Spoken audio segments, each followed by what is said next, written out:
अंतर्राष्ट्रीय हिंदू परिषद के अध्यक्ष प्रवीण तोगड़िया की मुरादाबाद से बड़बोल। आने वाले 50 वर्ष में हिंदू भारत में अल्पसंख्यक हो जाएगा, तो वहीं हिंदू की बहुसंख्यक जनसंख्या बचाने के लिए केंद्र सरकार 2 से ज़्यादा बच्चे पर प्रतिबंध लगाने का कानून बना दे। 1 महीने का भूखा हूँ और यहाँ आकर मुझे चॉकलेट दें। तो भूखे व्यक्ति को चॉकलेट मिलेगी तो आनंद होगा, पर चॉकलेट से पेट भरेगा क्या? काशी कॉरिडोर चॉकलेट है। 700 किसान का प्राण गया। वहीं भारत सरकार को 700 किसानों के परिवारों को 1-1 करोड़ रुपया देना चाहिए और न्यूनतम मूल्य देने का कानून बनाना चाहिए, वरना देश में दूसरा किसान आंदोलन खड़ा हो सकता है। कश्मीर की समस्या जिहादी इस्लामिक आतंकवाद है, तो वहीं भारत सरकार को युद्ध घोषित करके सभी मदरसे और मस्जिदों पर ताला लगाकर जिहादी आतंकवाद को समर्थन करने वाले उनके समर्थकों की संपत्ति जब्त कर लेनी चाहिए और सेना को पूर्ण अधिकार देना चाहिए कि कश्मीर में 370 के बाद भी आतंकवाद नहीं हटा है, क्योंकि कश्मीर की समस्या कैंसल इस्लामिक जिहादी आतंकवाद की है और ट्रीटमेंट दे रहे हैं मलेरिया का। तो वहीं आपको बताते चले, तबलीगी जमात आतंकवाद का प्रवेश द्वार है, ऐसा प्रवीण तोगड़िया ने कहा। तो अंतर्राष्ट्रीय हिंदू परिषद के अध्यक्ष डॉक्टर प्रवीण तोगड़िया उत्तर प्रदेश के जनपद मुरादाबाद में देर शाम मुरादाबाद के लाजपत नगर के रामलीला मैदान में अपने कार्यकर्ताओं से संवाद करने पहुंचे थे। कार्यकर्ताओं से संवाद करने के बाद प्रेस वार्ता करते हुए प्रवीण तोगड़िया ने पत्रकारों के सवाल पर तरह से केंद्र सरकार पर भी निशाना साधते हुए अपनी प्रतिक्रिया देते हुए बयान दे डाले। कृषि कानून वापस लेने का निर्णय अच्छा था, मैं स्वागत करता हूं। और 1 साल के बाद किसान अपने घरों में गए, अच्छा हुआ। परंतु इसी दौरान 700 किसान का प्राण गया है। भारत सरकार को आंदोलन में शांत हुए 700 किसान के प्रत्येक परिवार को 1-1 करोड़ रुपया देना चाहिए और न्यूनतम समर्थन मूल्य का कानून जल्दी बनाना चाहिए, वरना देश में बहुत बड़ा किसान आंदोलन खड़ा हो सकता है। में फायदा नुकसान तो पॉलिटिशियन देखेंगे। राम मंदिर बनना ही चाहिए था, बना, उसका आनंद है।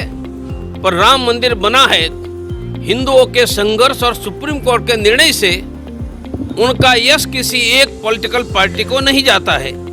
जहां तक काशी विश्वनाथ का प्रश्न है, मैं 1 महीना का भूखा और यहां आकर मुझे चॉकलेट दी, तो भूखे व्यक्ति को चॉकलेट मिलेंगे तो भी आनंद होगा, पर चॉकलेट से पेट भरेगा क्या? काशी कॉरिडोर चॉकलेट है।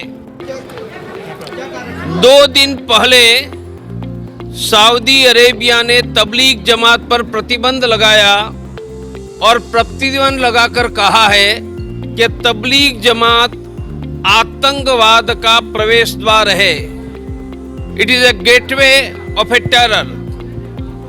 मेरी मांग है कि अफगानिस्तान में 75,000 तालिबान लड़ाकू पैदा करने वाले यह तबलीग जमात दारुल उलूम देवबंद जमाते उलेमाए हिंद, जिनका केंद्र सहारनपुर देवबंद में है, वही है और भारत में उनका बहुत बड़ा नेटवर्क है। आने वाले समय में भारत में अफगानिस्तान बन सकता है, गृह युद्ध खड़ा हो सकता है। इसलिए केंद्र सरकार तत्काल तबलीग जमात दारुल उलूम देवबंद जमाते उलेमा हिंद पर प्रतिबंध लगाए। सऊदी अरेबिया में मक्का मदीना इस्लाम का केंद्र है।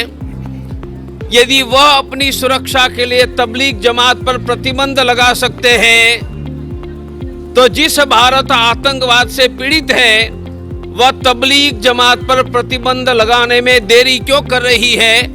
केंद्र सरकार तुरंत करे। दूसरा मुझे बताना है कि देश में जनसंख्या वृद्धि दर 2 आ गया है।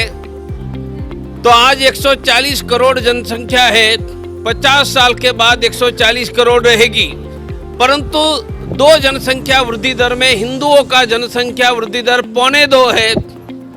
अब हिंदू घटने लगेगा और आने वाले 50 वर्ष में हिंदू भारत में अल्पसंख्यक हो जाएगा। भारत में हिंदू की बहुसंख्यक जनसंख्या बचाने के लिए केंद्र सरकार तत्काल 2 से ज्यादा बच्चे पर प्रतिबंध लगाने का कानून बनाए।